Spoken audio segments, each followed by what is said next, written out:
E aí, Kizards, beleza? Bem-vindos a mais uma missão. Hoje, a gente vai usar o poder secreto dos triângulos para medir coisas que parecem impossíveis. Estão prontos? Nossa jornada pela trigonometria começa agora. Bom, para começar, nossa primeira tarefa é encarar uma medição que, olha, parece impossível de fazer. Para resolver esse desafio, a gente vai precisar de uma ferramenta matemática muito, mas muito especial. Uma verdadeira chave secreta. Se liga no nosso desafio. A gente precisa medir a distância D entre os pontos A e B. Só que tem um pântano bem no meio do caminho. O que a gente tem é um terceiro ponto, o ponto E, de onde a gente sabe a distância até B e também os ângulos do triângulo. E agora, hein? Como é que a gente resolve um problema desses? Para resolver esse mistério, a gente vai precisar buscar a resposta lá no passado. E pode acreditar, desafios de medição como o nosso são super antigos. E as ferramentas para resolver eles, nossos superpoderes matemáticos, foram criadas há séculos. A história da trigonometria é uma verdadeira saga, sério. Tudo começou lá com os egípcios e babilônios, que usavam triângulos para mapear terras e até as estrelas. Mas o grande pulo do gato veio com um cara chamado Hiparco de Niséia. Ele criou a primeira tabela trigonométrica, que era tipo um manual para decifrar qualquer ângulo. De lá para cá, a coisa evoluiu tanto que hoje a trigonometria é um ramo fundamental da matemática. E essa imagem aqui ilustra essa jornada perfeitamente. Dá uma olhada. À esquerda, a groma, um instrumento egípcio bem antigo para medir ângulos, e à direita, um teodolito, que é super moderno. As ferramentas mudaram, claro, mas a missão de entender e medir o nosso mundo, essa continua a mesma. E para nossa missão lá do pântano, finalmente encontramos a primeira ferramenta secreta do nosso arsenal, a poderosa Lei dos Senos. E se liga nesse código que a gente vai usar. A lei dos senos revela uma proporção que é quase mágica.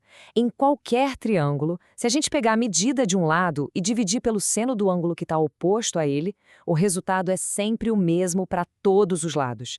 É uma constante, uma verdadeira regra de ouro dos triângulos. Tá, mas quando a gente usa essa chave? A lei dos senos é a ferramenta perfeita para quando a gente tem um par completo, ou seja, um lado e o ângulo oposto a ele, e mais qualquer outra informação do triângulo. E essa é exatamente a situação do nosso desafio do pântano. Então, bora aplicar. Primeiro passo, a gente precisa achar o ângulo que está faltando no nosso triângulo. Como a gente sabe que a soma dos ângulos é sempre 180 graus, o terceiro ângulo só pode ser 77 graus. Agora sim, a gente tem o par que precisava, o lado de 600 metros e o ângulo oposto a ele de 77 graus. Agora é só montar a fórmula e deixar a mágica acontecer. E o resultado é aproximadamente 558 metros. A distância que parecia intransponível foi medida. Missão cumprida. Mas calma lá, a missão ainda não acabou. Um verdadeiro Quizard está sempre pronto para o próximo nível. E se o problema fosse um pouquinho diferente? Tá na hora de desbloquear uma nova ferramenta. Pensa aqui comigo. E se a situação for outra? E se a gente não tiver aquele parzinho de lado e ângulo oposto? Se a gente conhecer dois lados e só o ângulo que fica entre eles? Aí a lei dos senos não funciona. A gente precisa de outra ferramenta. E essa ferramenta é a lei dos cossenos. Olha, a fórmula pode até parecer complicada, mas a ideia por trás dela é bem simples. Ela deixa a gente calcular um lado desconhecido, contando que a gente saiba o comprimento dos outros dois lados e o ângulo que fica bem entre eles. Essa é a situação perfeita para usar a lei dos cossenos. É o que eu chamo de caso do sanduíche. A gente tem os dois lados, que são o pão, e o ângulo no meio, que é o recheio. Com isso, a gente consegue descobrir o tamanho do lado que está faltando. E aqui vai uma dica de ouro para não se assustar com a fórmula. Pensa na lei dos cossenos como se fosse uma versão turbinada do Teorema de Pitágoras. É isso mesmo. Ela funciona para qualquer triângulo, não só para os de 90 graus, porque ela tem um ajustezinho especial na fórmula para lidar com todos os outros ângulos. Certo. Agora que a gente desbloqueou duas ferramentas incríveis, tá na hora de testar essas habilidades, né? Preparados para o quiz do mestre? Então, vamos lá! Uma revisão bem rapidinha, hein? Lei dos senos, a gente precisa de um par de lado e ângulo oposto.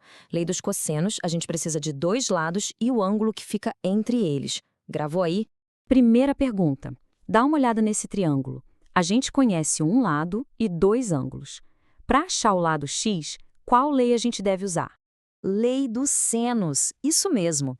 Se a gente conhece dois ângulos, fica moleza achar o terceiro, porque a soma é sempre 180 graus, né? E com isso, a gente garante aquele par de lado e ângulo oposto que precisa para usar a lei. Mandou bem. Próxima! E para achar o lado y, conhecendo dois lados e o ângulo que está entre eles? Qual vai ser? Lei dos cossenos. Perfeito! Essa é a situação clássica do sanduíche que eu falei. Dois lados conhecidos e o ângulo entre eles. É a ferramenta ideal para esse trabalho. Última pergunta, mas de conceito agora. A lei dos cossenos é a evolução de qual outro teorema super famoso? Do Teorema de Pitágoras. Exatamente. É só lembrar. Pitágoras é para os ângulos de 90 graus e a lei dos cossenos vale para todos os outros. Vocês dominaram o assunto. Vocês passaram no teste com louvor, mas todo treinamento de verdade leva a uma missão final. Agora é a vez de vocês aplicarem tudo o que aprenderam. O desafio final é para vocês, hein? Um triângulo com lados de 130 e 220 metros e um ângulo de 60 graus bem entre eles. Qual será o comprimento do terceiro lado? Usem a lei dos cossenos e deixem a resposta aqui nos comentários. Tô curioso para ver os resultados de vocês.